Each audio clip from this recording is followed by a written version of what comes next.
Welcome to The Explainer. Okay, tell me if this sounds familiar. Have you ever felt completely paralyzed by overthinking? Stuck right at the starting line because you're desperately trying to map out absolutely every single variable before taking a step? Well, if that's you, you're in the exact right place.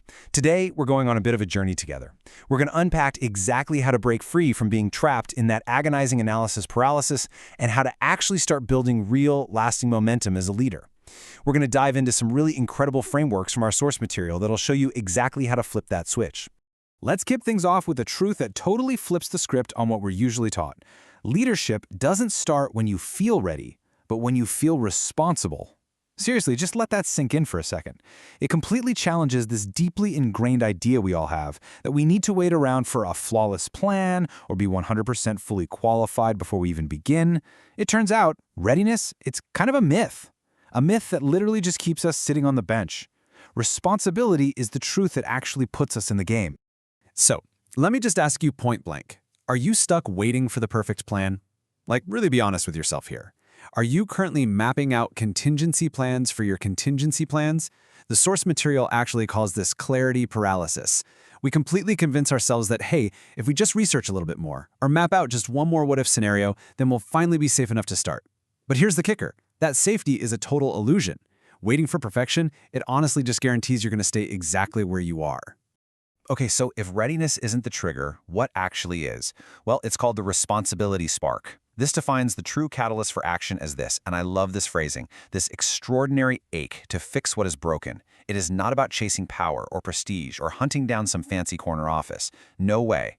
It validates that deep, nagging emotional itch you get when you see a broken system, a toxic culture, or a gap in your community that you simply cannot bring yourself to walk away from. You end up leading because you literally cannot stand to look at that broken wall for one more second. And when you have that internal fire burning, suddenly, responsibility completely outweighs readiness. It takes what the text beautifully calls trembling courage, stepping out from a really modest position even when you're terrified. There's this great old saying referenced in the material. God doesn't call the qualified, He qualifies the called. The point is, you don't need a formal certificate on your wall or absolute ironclad certainty to get going. You really just need the burden, the drive to solve the problem that's sitting right there in front of you. Now, having this spark fundamentally changes the entire type of leadership you project. Think about the stark contrast here between borrowed authority and earned influence. Borrowed authority relies almost entirely on your title or your rank. It's assigned to you externally. And sure, maybe it'll make people obey you out of sheer obligation. But earned influence, man, that is a whole different ballgame. That is built internally. It's deeply rooted in your integrity and your consistency, and it makes people actually believe in you. This whole concept directly challenges the idea that you have to sit around waiting for an official title before you can start making a real difference. So the absolutely crucial point here is how you broadcast that influence. I want you to think of your character like a Wi-Fi signal. Let's do a quick signal check right now. Because if your character signal is weak, nobody can connect to you. Period. It doesn't matter how impressive your nameplate is. Our source breaks this down into two main pillars. Pillar 1 is integrity. This is what makes people trust your voice today. Pillar 2 is consistency. This ensures they actually keep listening to you when things get rough and the storm hits. And the ultimate connection holding that whole shebang together, it's trust. People follow leaders who actually walk the talk. That's what creates a solid, predictable foundation of genuine respect. But look, even knowing all of this, we still get stuck, don't we? The hard truth is simply this. Paralysis from overanalysis is the true enemy of growth. It's not a lack of resources holding you back, and it's certainly not a lack of talent. It is the insidious, sneaky comfort of staying in the planning phase. Because staying in the safety of analysis kind of feels productive, right?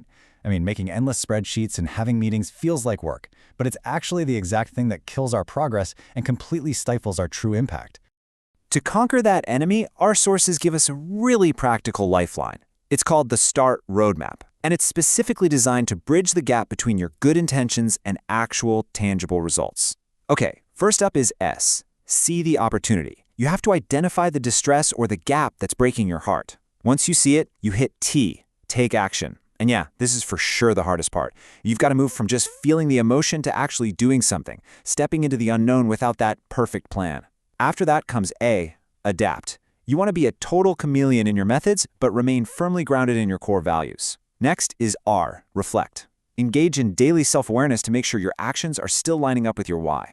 And finally, T, trust the process. Understand that real success requires unglamorous, super consistent inputs. If you can follow this steady rhythm, you are absolutely going to move forward.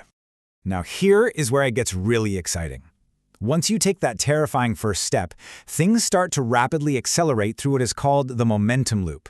Imagine it like a set of interlocking gears. When you take action, that action actively builds competence. And as your competence grows, it feeds right into your confidence.